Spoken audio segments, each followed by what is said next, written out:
Sad. Hi. I'm Josh, and I'm part of discussion group 2. That we were, Yeah. and Yeah. and I do the B readings. I'm Sarah. I'm supposed to do letter D, but this time I messed up. So I'm partially B and E, but I do have some D answers in there too. So I'm Hannah, and I did E this week and all weeks. I'm Krista, and I am letter C, but I have not turned in my post yet.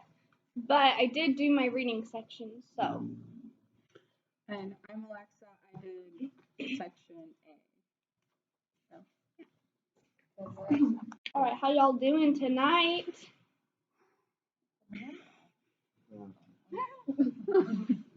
I think it's been okay. It's just Can you been speak so up? much reading. There's been like so much reading for, like, I was trying to go through all the reading for ELL 432, Yeah. and like it's only 20 pages, but it's still so dense. I was gonna say it's dense material. It took me an hour and a half to get through 5 pages, just because there's so many definitions. Right. Like I feel like every other word is bold because it's like this is important. And it's like, it's a lot. Yeah. Yeah, I feel that.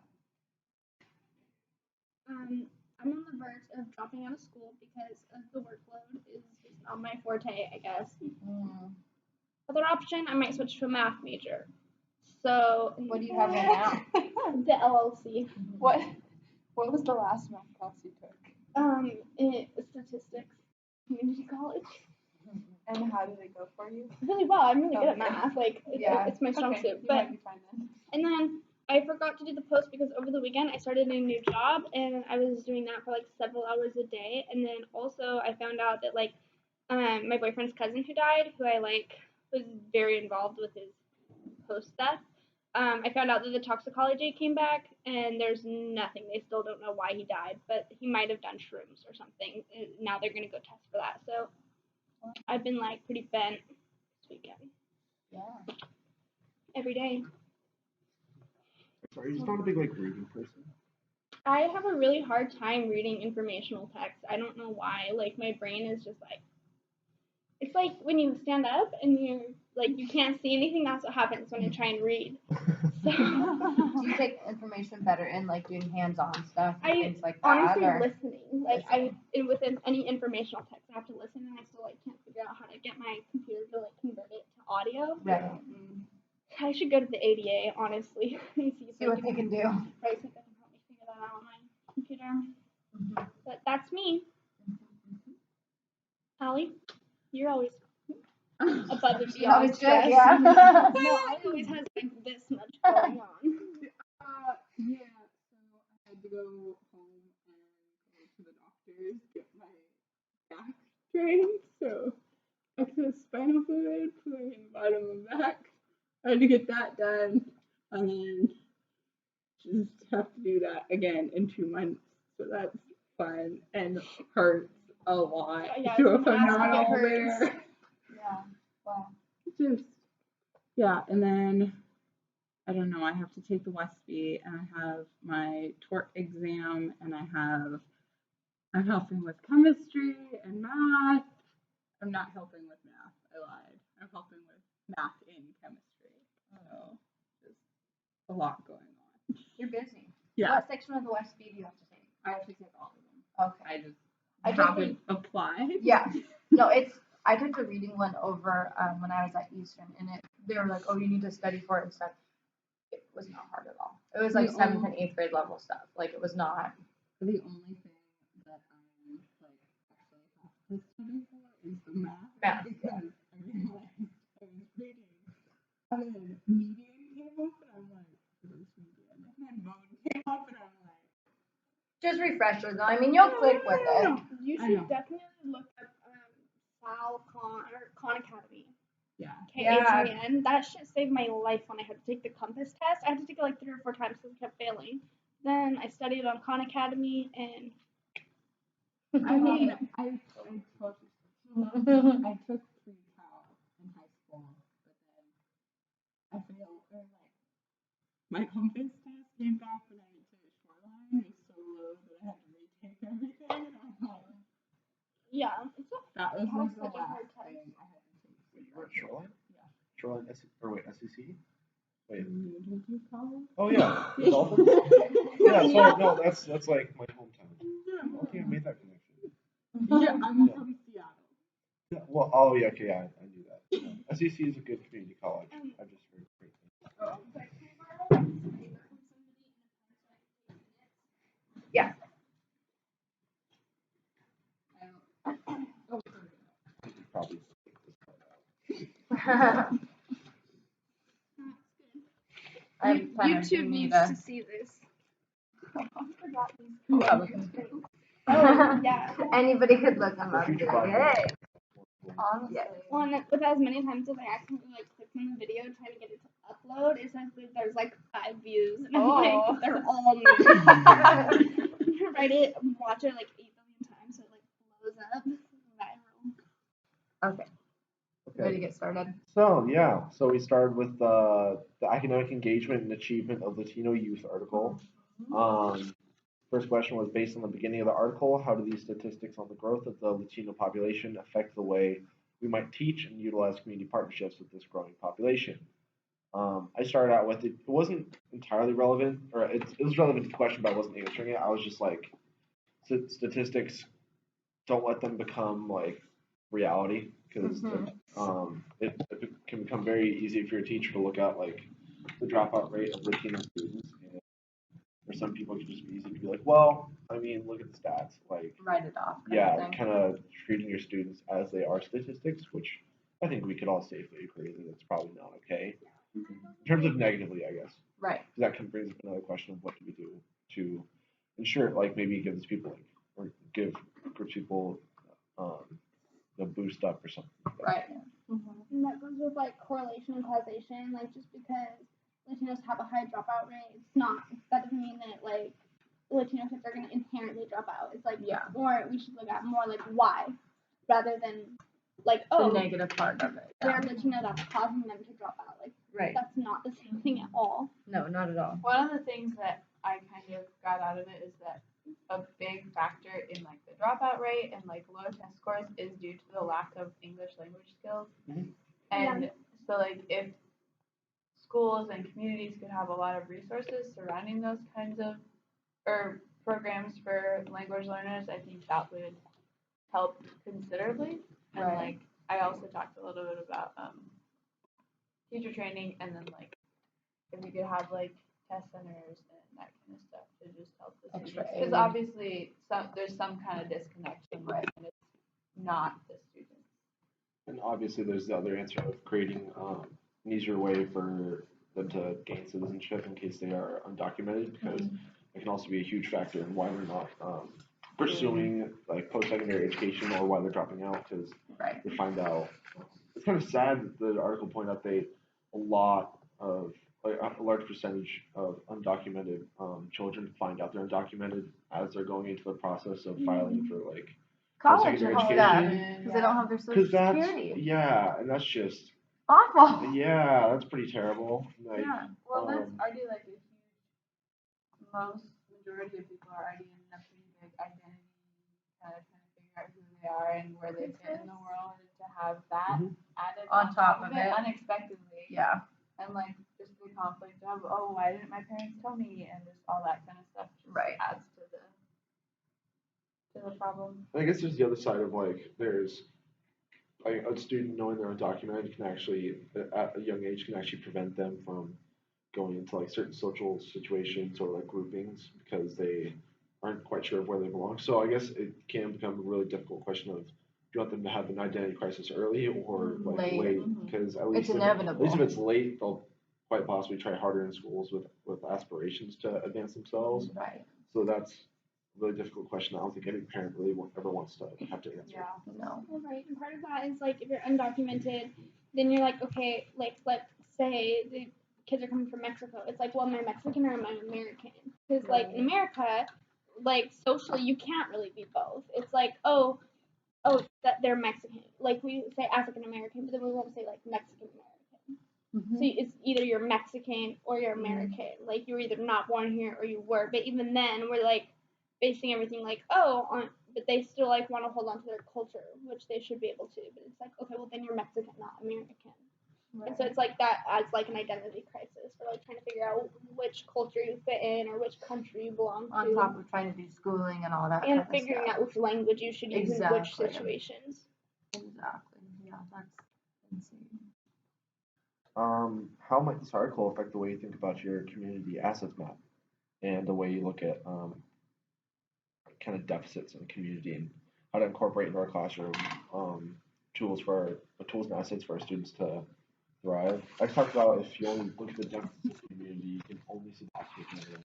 Yeah. Like that's literally only going to be able to see what's going to stop you from making any progress. Whereas if you start to develop, kind of find the assets, then you can start to kind of expand the influence of said assets. And hopefully by empowering those organizations more, you can start to empower the community. But again, if you look at everything as if it's bad, then you're only going to think bad things. Right. It's just For that, in relation to the concept map, I've been confused on this concept map for forever, and I've been emailing her and all these questions, and then I finally today I had some extra time and I went back and I looked at like some of the examples and stuff, and it's way simpler. And like at first I thought that we had to get all the like statistics and focus on like the kids. I mean, like it is about the kids and like their environments and stuff, but I thought it had to be way more in depth and like learn about like their home lives and stuff like this. But then like looking at these maps, it's literally just like pointing out the positives of the situation and be like, oh, this is a resource you can go to here. It's like basically just creating this map for people that could be aware of stuff that they don't know exists within their community. So I thought that was kind of interesting. I just feel like an assets-based communication is so important because it's the assets of the students and their families that's going to get them anywhere in life. Like you're gonna have to utilize these assets that they do have to help them overcome the barriers and stuff that are in place. And also students benefit from the confidence gained of saying, okay, well you have these hardships in your life, but also you have this and this and this positive things Good stuff that you for can you. and that you can draw from and that are gonna help you and Definitely. Oh, sorry. No, go ahead. I don't know if this is like kind of what you were saying, Josh, but like with an asset-based look, like it doesn't matter what your financial situation is or what your like migration status is or any of that, because you're looking at what you already have. So it's like, oh yeah, it would be great if we had a ton of money to build a community center. But we don't have that. So then you do really have to look at like, okay, what do we have that we can utilize that for? Which is especially important in these like low income communities because it's really easy to be like, oh well, we just don't have the option. Well, yeah. To be like, okay, well actually you do have the option. Like check this out. Right. it's just a matter of perspective. Yeah, making it available and like helping people help themselves rather than just like coming and be like, oh well, we'll just build you like a well or something to get water. Well, I think it's more so like thinking outside the box because a lot of people all the time get in that negative rut where they're just kind of like, oh, this is how it is. Like, we don't have the money for this. The government won't fund this. But then it's also like, instead of making a building, why don't you meet in this building that's open from these times, this time of week and stuff like that. So I think it's just a lot of people need to be creative and be forceful with what they want and to reach happen. Out. Yeah, definitely. Definitely. All right. Moving on to the Plyler versus Doe case for undocumented students. How does it, being undocumented, affect a student's experience of education? What are some of the stats on migrant families? And how does it speak to their educational experience? What's the effect of late entry into schools? So we'll break those down. What's the article name again? Plyler versus Doe. Plyler. Yeah. Yeah. Versus Doe, D-O-E. DOE. which is this still under the first question? Or is this Yes, that's still under the first question. Okay. I was like, it took me a while to recognize that this was in the first text that she had. Like, the organization kind of had me thinking it was like another piece entirely, but it was the same piece that we've been reading. Gotcha. So, Plyler versus Doe basically declared it's unconstitutional to deny public education to undocumented alien children as an unfair punishment for their parents' actions. So, I'm a fan. What about you guys? And I guess that's kind of ignorant of me, but like I've never thought of it like that the kids would be suffering from their parents' actions. I guess like it's just kind of like something like you don't think of, but it just happens, But like the fact that like these kids, like I don't remember which girl it was that we did last week when each person was assigned a couple people to do on. Her family, both of her parents were undocumented, and they were afraid. She was the one that wasn't born in a hospital because they weren't documented. I remember that, But just the fact that like she's gonna have all these hardships and stuff, and she didn't get a choice in the matter kind of thing. But then looking at it like from the parents' perspective, they're doing this so there is a better life. But being that there's no documents to prove citizenship, then it's like a Yeah. pull with I don't know. This like kind of reminds me of the article that we read last week, where it was like talking about how people argue for multicultural education just for the wrong reasons. Right. Like, I'm really glad that kids can go to school even though they have undocumented or they're undocumented. But I think that the fact that they're like, well, they shouldn't be punished for their parents' actions is kind of like demonizing to the parents and creates that like that like separation between kid and parent. Because then if you tell your kid, oh well, we're not going to punish you for your parents' actions, the kids are like, oh well, my parents like did something illegal, like my parents are criminals now, like they're going to go to jail. And so I think that it should just be that everybody should have access to public education because it's a human right and it's like needed to succeed in this world, which everybody should have the opportunity for that. So I think it's for the wrong reason, but for right now, I mean, it's a good thing. Option for it, right? And you would have thought that with this decision would come another, maybe I don't know if it just didn't elaborate on, but another maybe program, something to help that like undocumented people like get citizenship, because that's like taking care of half the problem, being like, hey, you can attend public school for if you're undocumented, but you're still going to run into so many like stressors and worries in life that just aren't even related to your education at the point. And you're not even safe in school. Like the IC can come into school anytime and like take you away. Right. But it's also like how, as educators and as like a population, like how do we prevent that and how do we help that? There's not really like unless something actually changes to make documentation easier. I was going to say that's what Josh said, that there needs to be a process that makes that transition easier. Because I don't think people would be against doing it if it was easier, but because the process is so difficult for so many people, it's easier to do. And it's also way. expensive.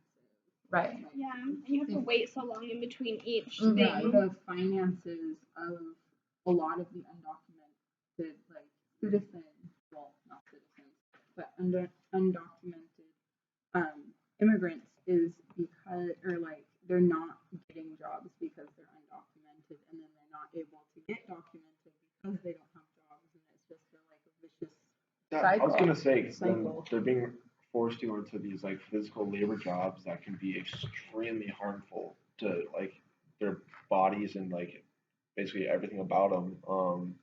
And they're getting paid low wages because they're just being exploited for their work. So it's just like, and then often they'll come into the country with debt from having to pay the person who got them in the country in the first place. So it's like the recovery rate, or like the, I don't know, I guess the chance at which they're able to actually have success is just so dramatically low from the start. Yeah. Because especially since they're concentrated in like areas where usually there are a lot of immigrants, it's just hard.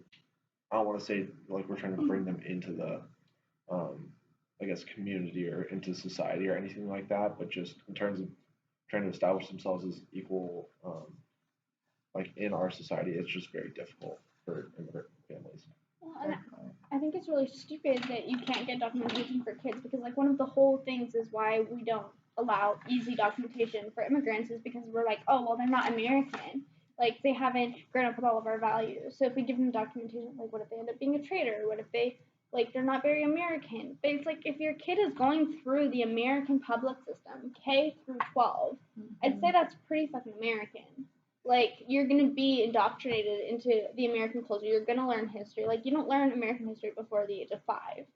And so if a 5-year-old comes in and is in our public school system, then why not give them documentation? Like they're gonna probably know the same amount of the U.S. that I do. There's even a girl in the Precious Knowledge film whose father had gone to, was he renewing his driver's license? Yeah. And then he gets arrested. And, and it's just like it's crazy that people can almost live like 15, 16 years, almost like they're living on the run, and then suddenly like all it takes is one being in the wrong time at the wrong moment, and then you just get ripped away from. And of course, you're not going to like rat on your family and say, well, they're here, so you basically just have to leave, no communication, and just be like, all right. Hopefully, I'll see you once I get out of jail for trying to If I create a don't better get life for deported you. back, yeah. Well, the thing about having lived in the United States for 10, 15, 20 plus years sometimes, like how is like it's probably not easy to go back to culture and life and stuff that you were living before because you've grown so accustomed to what life is like in the United if your States. entire And family is in the United States, like, and they send you back to Mexico, where are you gonna go? Like, I can't imagine being like, oh, well, you were born in Germany, we're sending you back. And then, like, she just randomly showing up in Germany and be like, I don't even know the language, yo. Like, because there's What do I tons do? of Hispanics that are undocumented but don't speak Spanish. Yeah.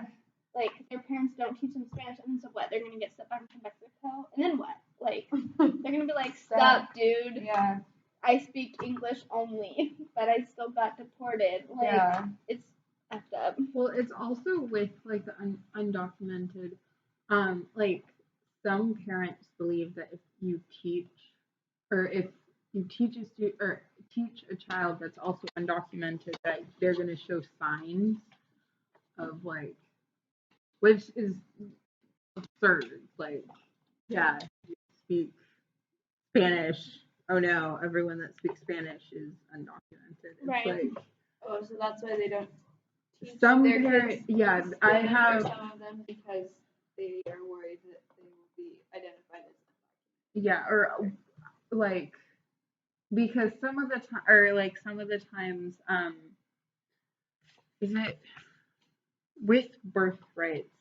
I have that section, but I didn't like complete all of my research on with the birthrights, like what that entails.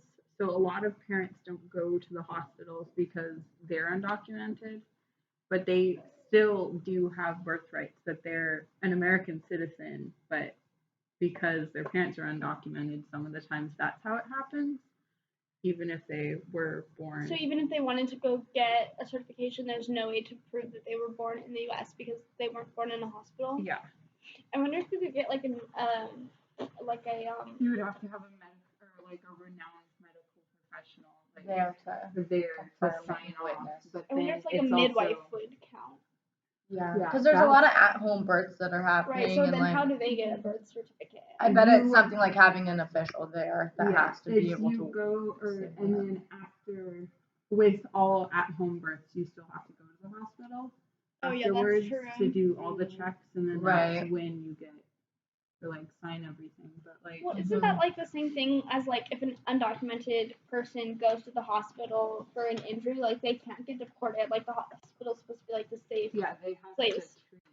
Right. But Right. then that's like the tricky situation that once they're better, or once they're released, then ICE can come in and take. Damn, that's messed up. Exactly. I Like, get that. oh, like I just got shot. Oh, you're getting deported.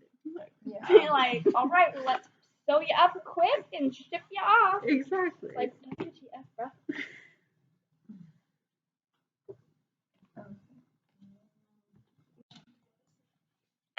Okay, so we did Plyler versus Oh, Doe. a statistic to go with that question.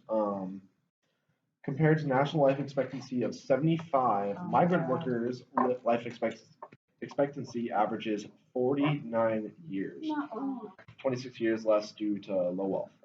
The infant mortality rate among migrant workers is also 125,000 or 125%. Sorry.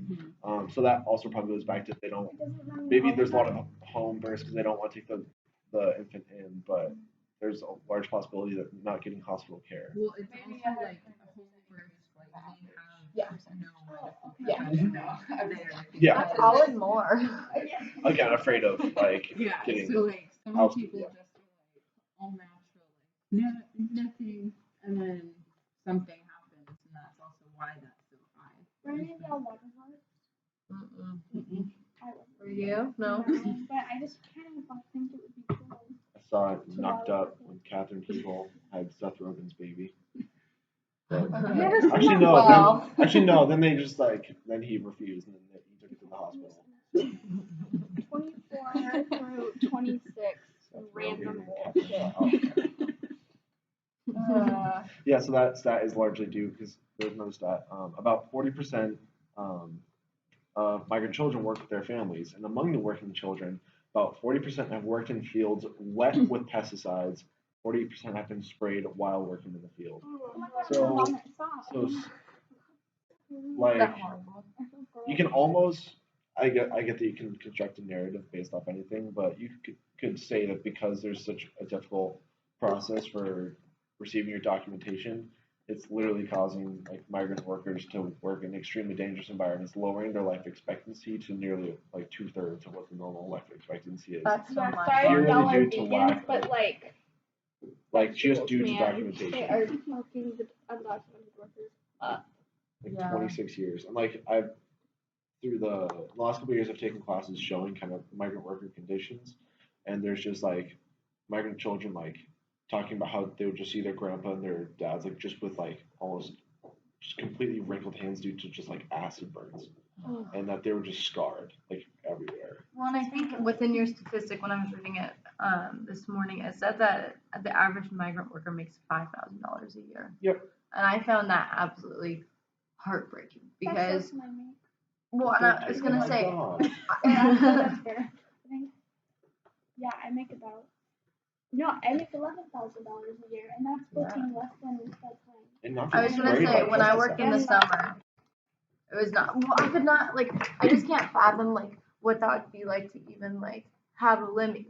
You can't and it said that they live with a lot of families, so that money ends up getting kind of in a pool. But I couldn't imagine $5,000 does not do anything for anybody between all your house bills. Is that a month or a year? A year is what they make a year. That's insane.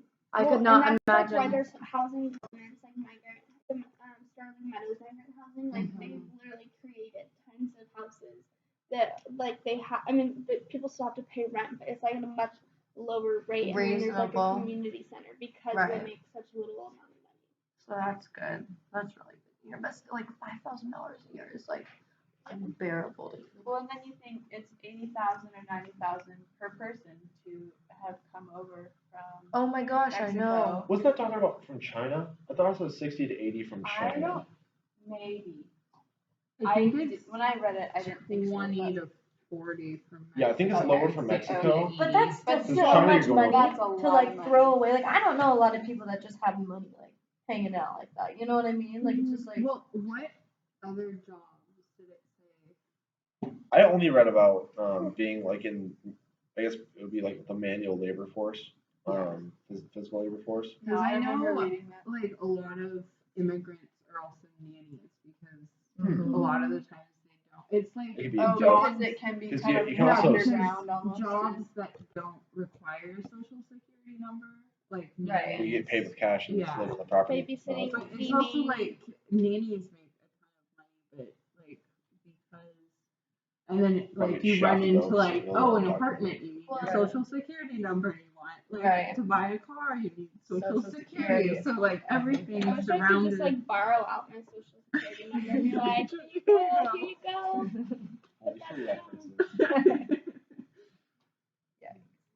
Okay. All right. Don't steal my identity. So Get some jobs. on to the second article. Growing up in the shadows. So we had a bit of a mix-up in terms of who was reading what. My fault. So we're just really going to go with the flow. I think two people are going to share some very similar ideas. And I didn't even get to this article. So it's okay. So, We killed the first week, and then this is our We're still killing it. We're okay. We're doing great. A for effort, though, right? You know what I mean? Hear that? It's not quite there. all right. So, do we want to start with A? You guys- I'm I don't. trying to I- find what I wrote. I One didn't write second. down any of the questions here, so I'm just looking at Okay, so I can. Where is So it? my section, I'll just start with I guess E. was supposed to be B, but I again, also did. I did B too though. yeah, Hannah and I just tag teamed this one unintentionally. I don't like what my question was. I'm gonna do another one. No, I just thought it was mine. So, briefly describe the ecological context, systems, and processes with emphasis on the macro, micro, and exosystems. How does one's documentation status affect these systems and thus the developmental outcomes for students? And for our kind of main focus, we were focusing on socio-emotional development, civic engagement, and labor market access. So, just for kind of a brief overview, the macro system is like societal, policy, cultural belief system, like starting the child, and then the micro system would be like the family, school, daycare, peers, so like the people that they're directly in contact with. And then the exosystem is like the community, neighborhood, and parent workforce. And then like the mesosystem talks about relations between the systems, basically. And then they also mentioned chronosystem, which is like change over time. Yeah, so basically we all have macro, micro, exosystems, but obviously everybody's personal experience and background and culture and ethnicity all plays a part in how exactly that's going to play out for us in these other areas. That's good for you. And then we focused on the socio-emotional development, civic engagement, and labor market access of migrant children, how they might be affected. So with socio-emotional development, I saw one possibility is that your parents might have compromised parenting abilities since they're fearing like having you or like just being found that they're undocumented. So it could be really hard for someone who knows they're undocumented to kind of start forming their identity. One of the things I also thought was really sad is like a lot of times too they'll bring their child over from Mexico like at a couple years like later after they've like because they want to make sure everything's like stable and like they're actually able to do it safely. So the kid like just doesn't see their parents for 3 years and then they're just uprooted and put into. I vaguely remember reading an example about there was like I think it was some immigrants from China that they left their baby, like young baby, with their grandparents because they didn't want to have to pay for daycare and like so they could go and get settled, and then they bring their child over at like 5 years of age and don't know their parents at all, basically. No. Like, I mean, to what extent you can over via internet or whatever, but like. But not even. Yeah. You haven't had human interaction. Yeah. Like you haven't been able to like really touch his shoulder. Well, and then obviously they can't be traveling back and forth if they're like working on all the immigration stuff, and they may have even been undocumented too. I don't remember the exact situation, but basically they couldn't visit, and so it was kind of a. That's so horrible. Yeah, that's what I was gonna ask. Is that with them getting settled as undocumented, or with them getting settled as undocumented? Okay, yeah. And then basically, make sure they're in a good spot to not get caught. Yeah, you also have a problem of going back and getting their family, and then. I was gonna say more risks. Yeah, because then, where do you live? Here. Okay. How long have you lived there? And then you get caught trying to bring more people in. Yeah. Yeah, it's that's just such a rough because again we've talked about if you are young and you're here versus when you're like maybe even just 8 years older, it still is rough to form your identity since you kind of don't know exactly where you belong. Can that be a muddy question? Like I was thinking, like how do you limit or reduce the stress of identity crises of immigrant children? That's a muddy question for me. I'm like I have no idea how. 34 minutes. Oh, 33:50. 45. Okay, so honestly, just real quick story. When I tried to upload this video and I put the minutes, it linked every single minute, like videos to every single minute that I had written down. Like, so I put the video and then I like listed all the minutes and like what we talked about, and it like put separate YouTube videos. And like the it's and because of the numbers and like. yeah, like that. and so I had to like go through and like delete my comment and then like remake it, and it's so bizarre. Right. So, Um, but I got it figured I out. wanted to run over like the different standings of immigrants. So undocumented is a foreign-born person. Undocumented or unauthorized, which is what it said here, which confused me. I'm like, it's going back and forth. Is someone foreign-born that does not have a legal right or to be or remain in the United States, and that's 1/4 of all immigrants, which is really surprising. And then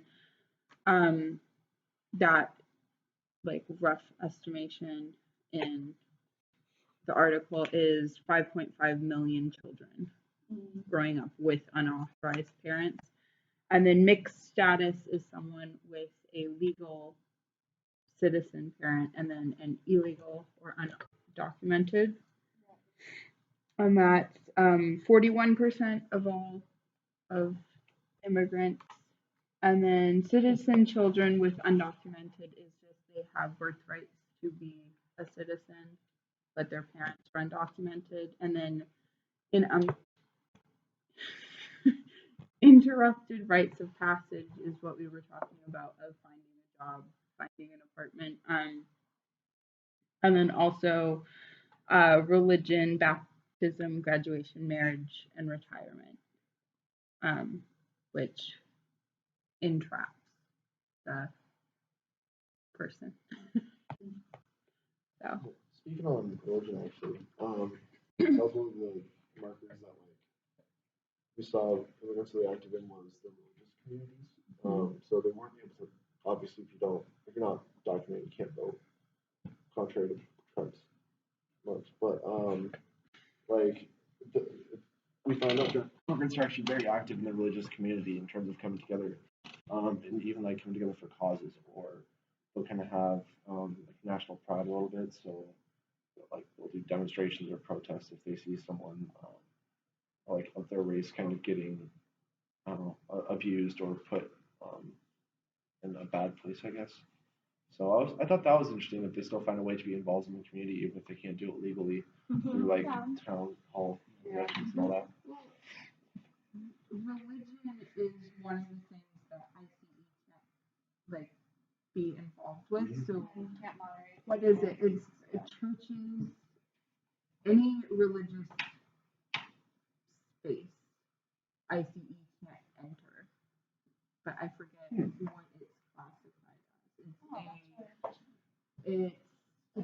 It's religious establishment. Yeah, is the only thing I can think. Yeah, Safe it haven? has like an official name of why.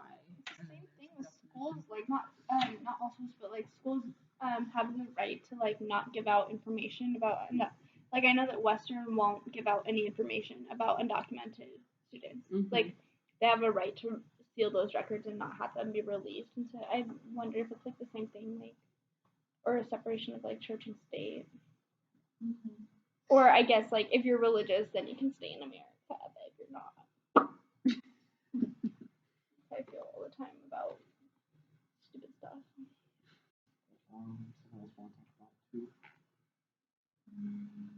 I took the part, I think this was originally your part, where we talked about health and cognitive development. Yeah, it seems really interesting. It really was. Oh, I'm glad to Thanks for sharing. Okay, so it talks about how undocumented parents aren't eligible for health care, but that excludes prenatal and emergency room stuff. So then I think that kind of ties in what we were saying earlier, that like they'll help just because it's like necessary to be helped then, but as soon as everything's fixed, then that's when the issues start to occur.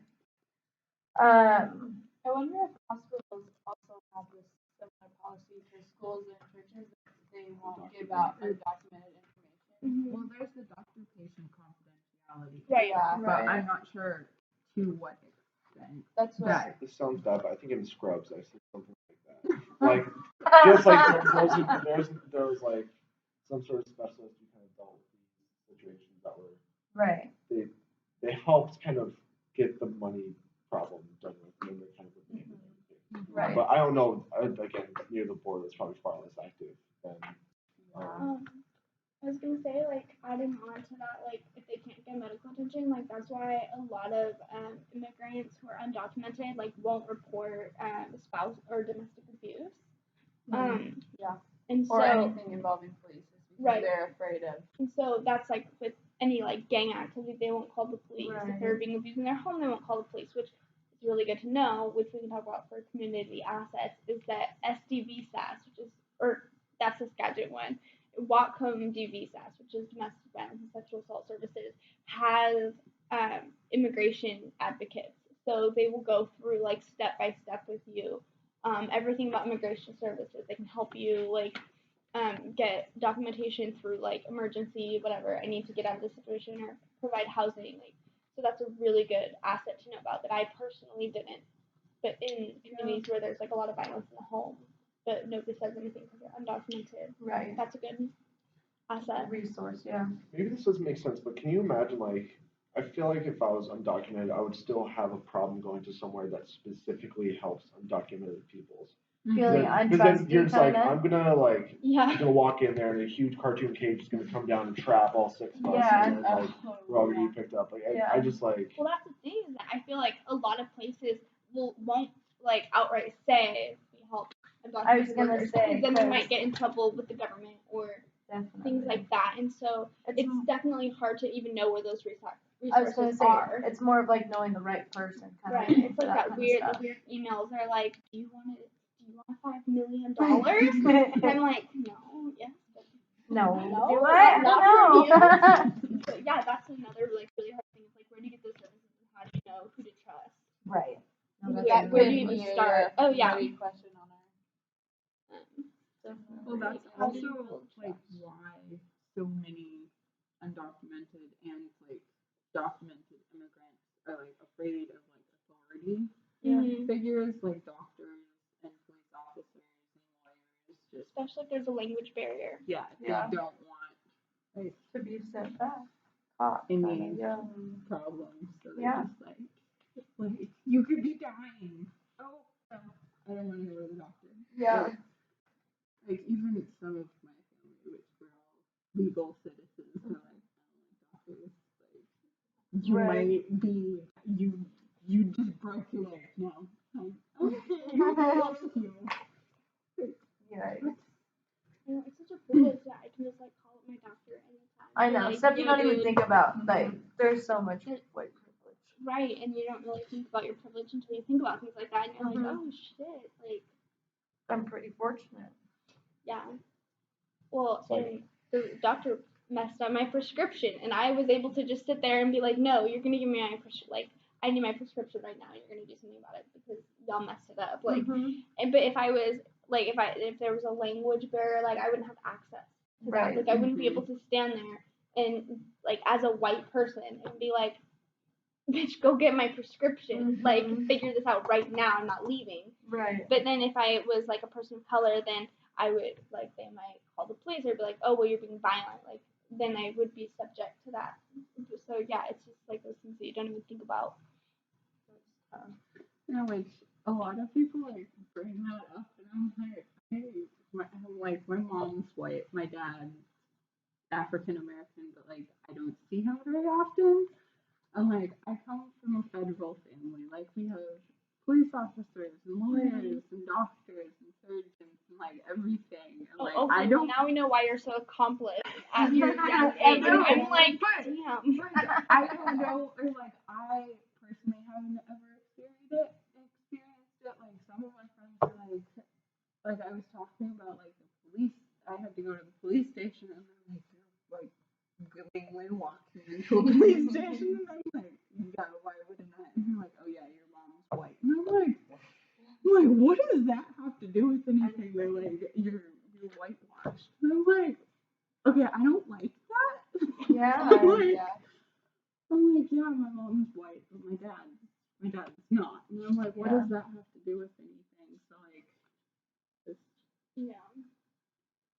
Well, and that like obviously you have police officers in your family, so like you have that connection. yeah, Police I officers, have. You're like, walk in there and be like, you can call up my uncle or whatever. whatever. No, But, like, I have been pulled over before, and it was with friends, and it was I gotta hear weird. this.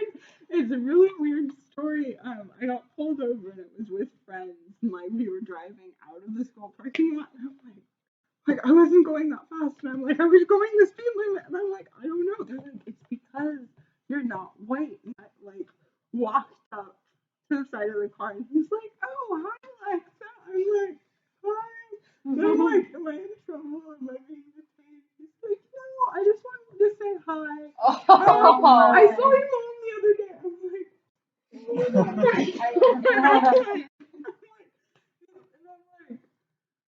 they're like, you can't do that to her. I'm like, it's fine. It was one of our friends' dad. They're like, you can't do that to her. She's of color. And I'm like, that has nothing to do with the problem. Yeah, And he's like, yeah, your mom says hi. I saw your mom the other day. Tell her I said hi. I'm like, okay, cool. I feel like our classes at Western like make it seem like every single person of color is like immediately gonna be targeted because they're of color or whatever. And I'm like, I feel like we're like victimizing them. Like, oh my god, Alexa, you're of color. I'm so sorry that you got pulled over. Like, I can't believe how traumatic that must have been.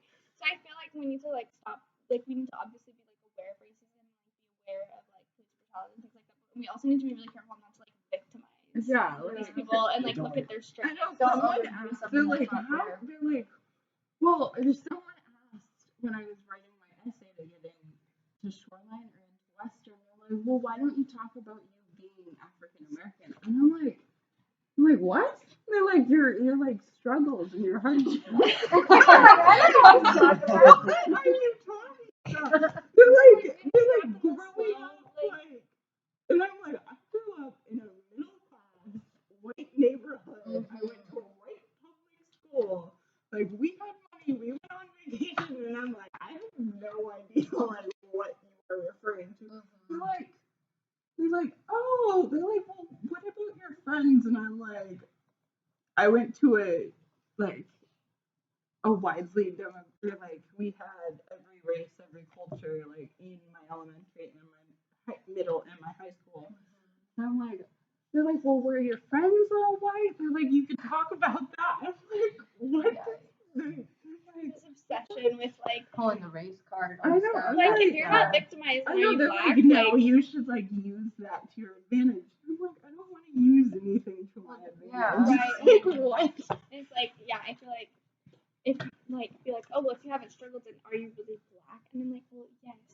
Like I feel like that's like this weird thing that's like started to happen. Exactly. It's become like so afraid of talking about racism, but now we're like on this other end where everything is racism. Right. Like you must have experience, and so I feel like it's like we've gone from this weird like polar opposite. Like an thing. overgeneralization of racial issues. Yeah. Right. No matter what, if based on the color of your skin, people will assume X, Y, and Z about you. Right. No matter socioeconomic status, like all of those other things. They're kind of just non-existent. It's all about race. And then that like really takes away from individual struggles. Like you didn't struggle economically or whatever. I mean, I don't know you, so you might have. But and then like somebody else who is of the same race might have a completely different set of struggles. Like maybe they were rich, but they grew up with like violence in the home, or maybe they dealt with like a mental disability. And so I feel like we need to start taking, instead of just saying like, oh, color privilege or white privilege. And it's like everybody has their own like very complicated web of things that they've gone through. Like I've gone through some serious trauma, but like I came out okay. I'm not sitting like, I mean, I whine a lot, but I'm like, I'm still white, like, and I still deal with white privilege every single day, like, and then there's other people who, like, if you have a rich person of color, then they're gonna have their own set of privileges, but they also have their own set of struggles. Right.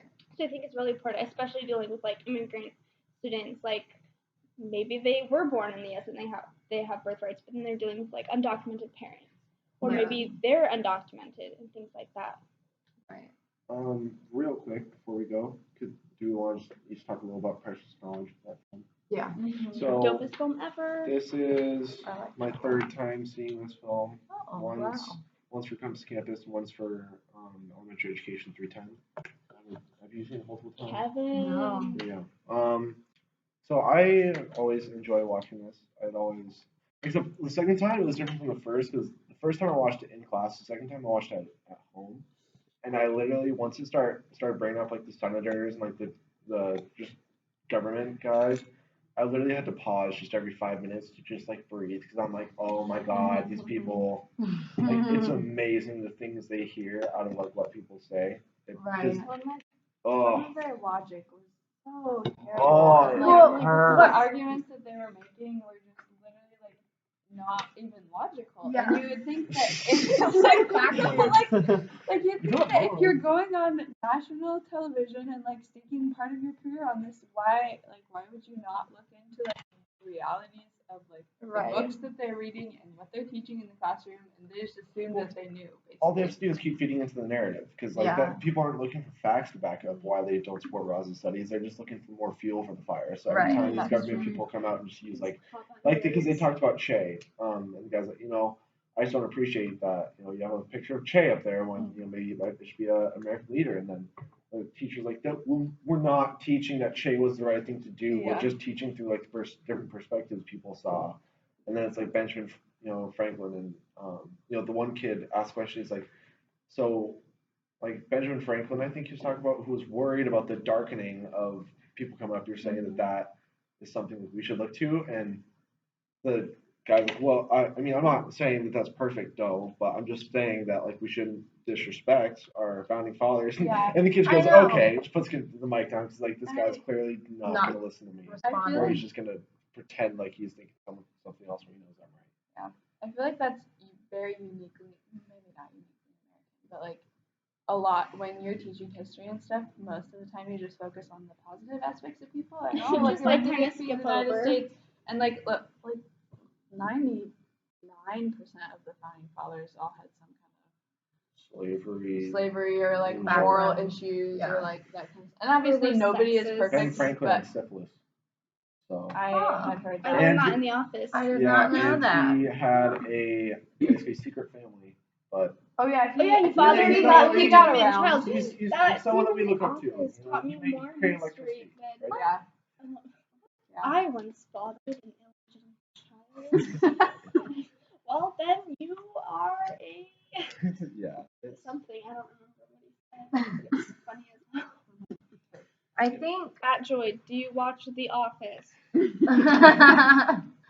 best. I think something that I thought was kind of interesting, and I think you said this in your post, that you said like a suggestion for this kind of stuff. Like, I think it's really cool that they have like these classes specified for these students, but I also think in a lot of communities it's very unrealistic to have an entire class be dedicated. That school that they did had like tons of people that went there. I don't remember how many, but it was multiple thousand that attended that school. Like, it was a huge school. But like, I think it's a little bit unrealistic to say that they'd have an entire class be able to be dedicated just with like the curriculums that have to be taught. But then I think it's also wrong to not have any talk about it whatsoever. So I think something needs to be rewritten for the curriculum to be able to incorporate all this stuff together. So then it's not like you have to create a separate class or you don't talk about it at all, but you can kind of combine it together. And then that takes away it would be just the same as talking about our founding fathers or this kind of stuff. It's just learning about history in that sense. I almost think that class was a representation of that though, because they were also teaching American history, but they were just teaching it through like the many perspectives. Like, because you can't just account for one. Like, I get that the winners write the textbooks and all that, but it's nice. That's also hard too. Yeah. So it's just, you're right. This is almost the perfect storm for all these like correct faculty members and students to come together to want to advance this kind of class. But then of course, like, people took it down. Right. Also, like the part where he was like trying to give like a public speech and there were protests in the back, and he's like, clearly these kids probably don't have good parenting from what you can tell back there. Oh my gosh, that made me so mad. You said he walked with them. I bet he did walk with them. Okay, like he keeps being like, I was in the march in Washington D.C. It's like, I want to see pictures. Show me the proof. Yeah, because like Oh, that's just like decided ignorance, which is the Well, hardest to I deal was with. gonna say, and that's just him making assumptions about everything, and that just is what so many people do. and it Making his just drives followers happy. Yes.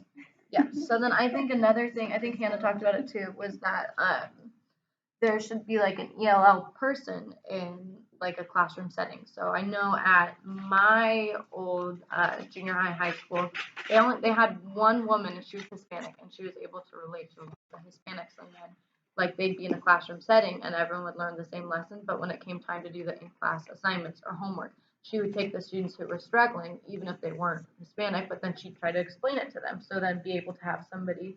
Earlier on, it said if there's a person of, I guess there's a person that's not white, like the kids can relate to them better Yes. if they're not of that color. I think we read something like Exactly. that too. Yeah.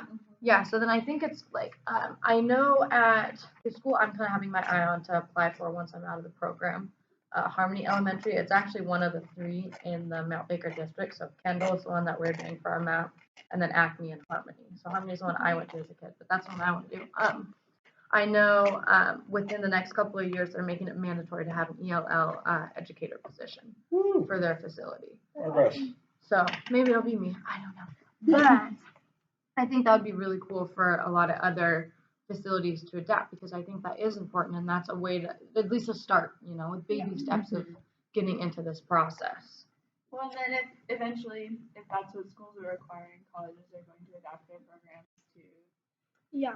Bright future. Yeah. To accommodate for those students that want to go to those schools, and then at some point you would think it would become kind of mandatory across the country, but I guess that might be many years from now. Many Don't push your lifetimes from political now. agenda on everybody. Should we wrap that? I was gonna say, any concluding thoughts? We could just repeat our many questions again. I thought we had some good ones this week.